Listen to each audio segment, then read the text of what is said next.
Hello everyone and welcome back to another average review. And today we're going to be reviewing two figures I'm pretty excited for.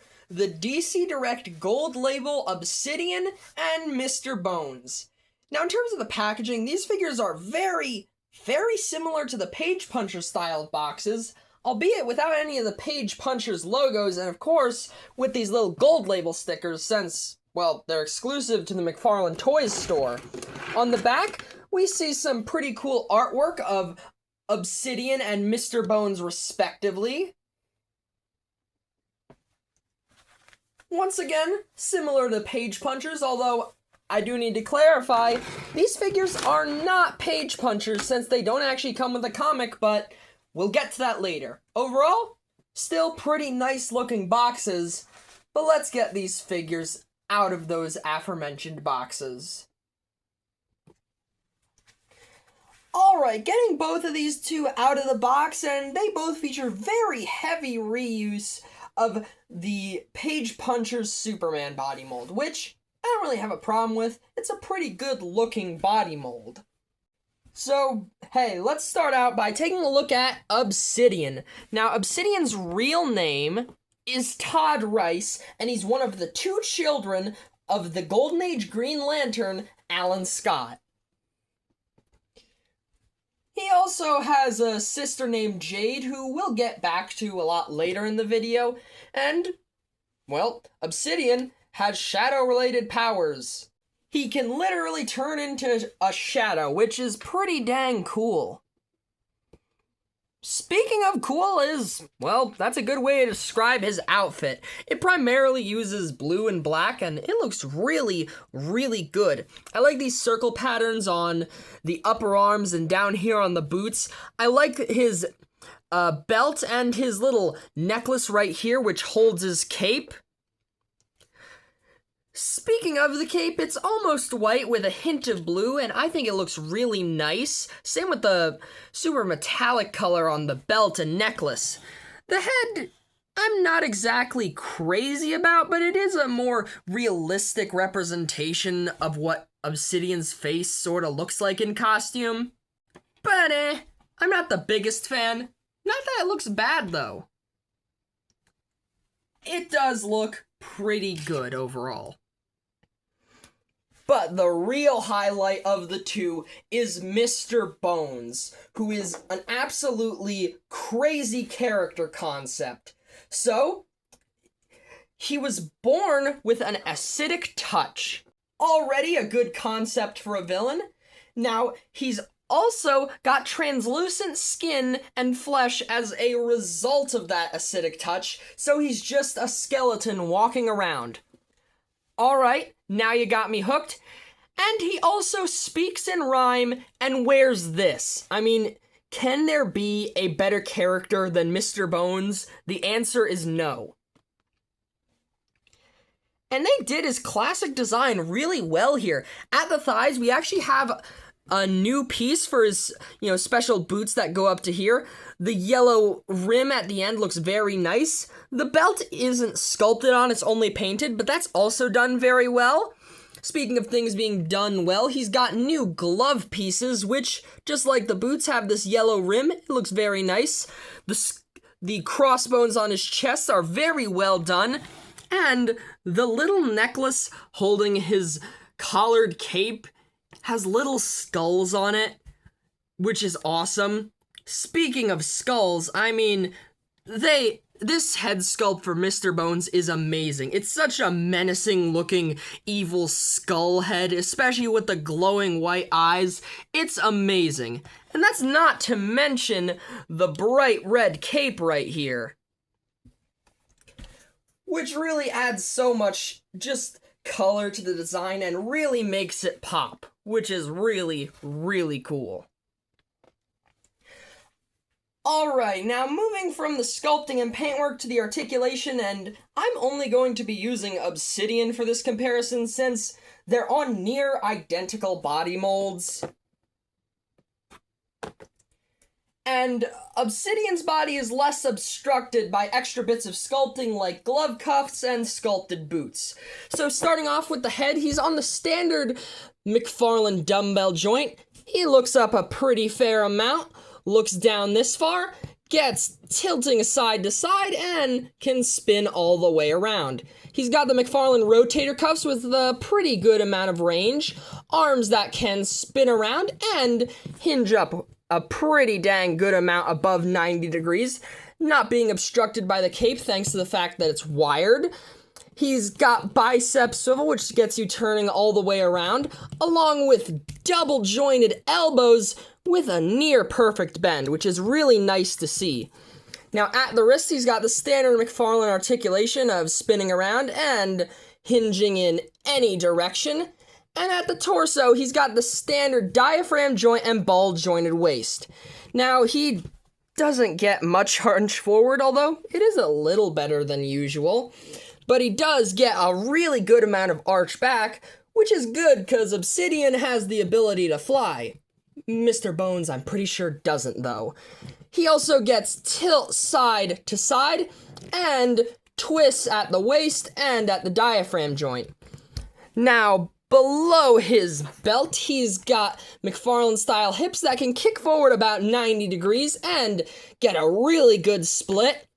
They also have a very small amount of rotation in the hips, but he's got pretty dang good double-jointed knees at the very least, along with ankles that can spin around, hinge forward and back, pivot side to side, and of course, the tried and true Mcfarlane toe articulation. But that's not all, because both Obsidian and Mr. Bones have a wired collared cape. Now I'm pretty sure the collar definitely also has a wire, which definitely adds to the posability, but both sides of the cape have a wire, and the bottom too, so you can get these guys into some really dynamic and dramatic poses, especially with the pretty dang good articulation. Moving on to the figure comparisons, and we of course have to start out with the standard male and female comparisons, the Hasbro Marvel Legends Renew Your Vows, Spider-Man, and Spinneret.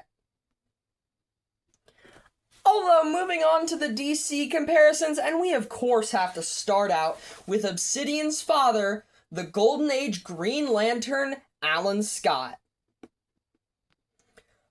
Although that's not all in terms of people Obsidian's related to, because I also have his twin sister, Jade. A very recent addition to my collection, actually. I got her the day before these two arrived, so that's pretty dang convenient. Unfortunately, though, I don't have any other figures related to Infinity Inc., which was the team Obsidian was mainly part of, so I guess I'll just have to stick with the older Justice Society members. Starting off with, of course, Batman and Superman. Batman is the Detective Comics 27 version, and Superman is from the Fleischer Studios cartoons. Next up, we of course have the Page Puncher's Golden Age Wonder Woman and Jay Garrick, the Flash. For some Target exclusive figures, we have Wildcat and Hourman.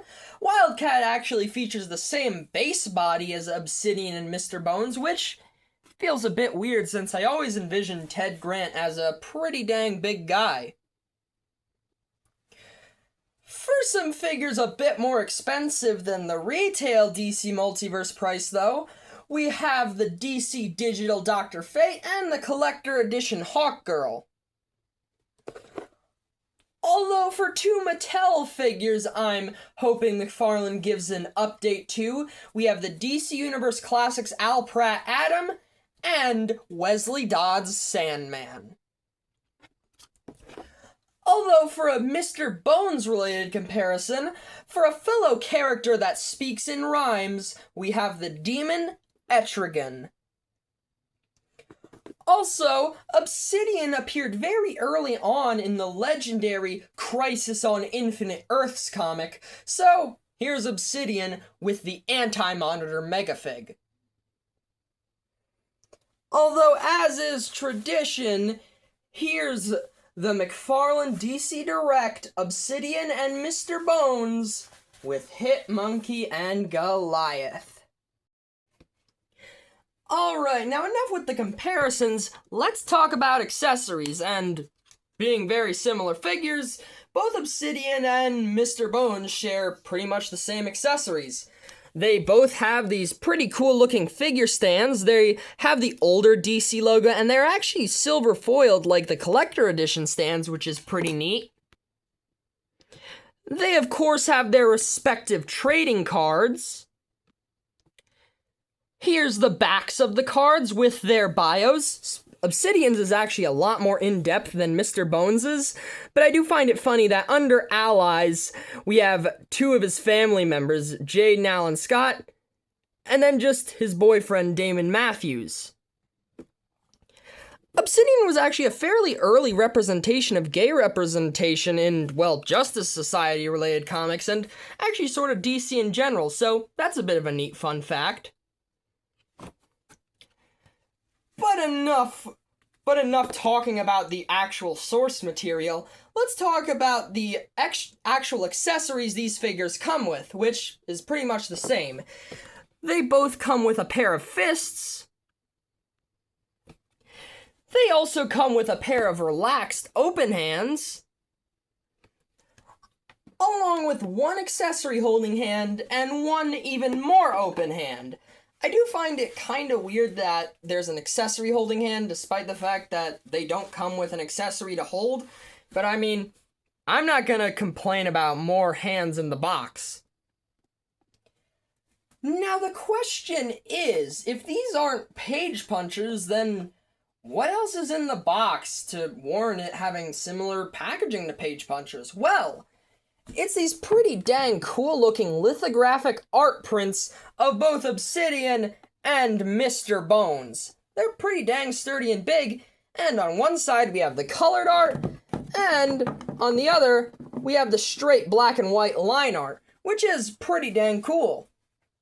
Although I have no clue what I'm even gonna do with these. Okay, I found a use for these prints. They make for pretty cool backdrops at the very least. So, the real question is, how much do these guys cost? Well, they're exclusive to the Mcfarlane Toys store and online, which is, well, the only way you can get them. They'll cost you around $28 each. If you were to get both together, that'd be nearly $56, although Mcfarlane did have a bundle of the two where you could get them both for around $47, which is how I got these two, and I'm very, very happy I did. Now granted, on the website, only Obsidian is in stock, not Mr. Bones or the bundle. So if you're itching to go on eBay to search for one of these two, well, unfortunately, you're gonna have to pay about $50 for one of these guys in box, although it is inconsistent. Sometimes you can find them for around $35. So I guess I should talk about my overall thoughts on these two figures. Well, overall, I am very, very happy with both of them. They're both stellar representations of some really, really cool characters from the comics. I love Obsidian, especially, since he's the son of probably my favorite Green Lantern, Alan Scott. And Mr. Bones is just one of the weirdest characters I've ever seen, and I absolutely love that. And like I said, they have really cool designs, especially because of their capes. They've also got a pretty good amount of accessories. I mean, a total of 3 pairs of alternate hands, that's pretty good.